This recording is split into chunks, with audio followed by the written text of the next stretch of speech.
出世女女一黃用啦，出世大家睇見嚟一黃用，一齊識教嘅。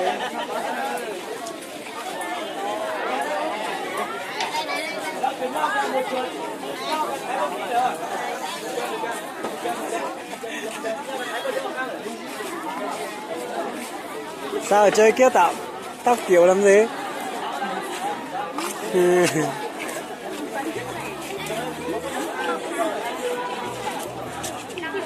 Đẹp quá, đẹp quá.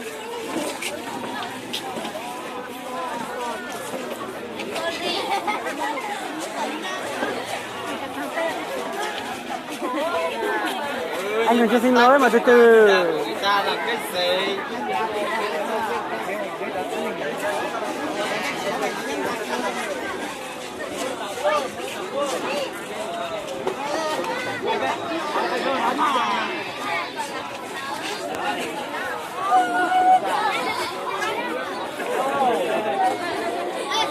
Vô đây, vô trong luôn, vô trong luôn.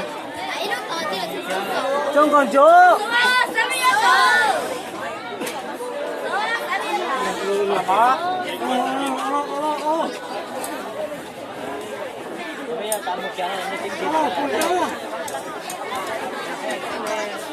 Anh Thành ơi, thì máy thế?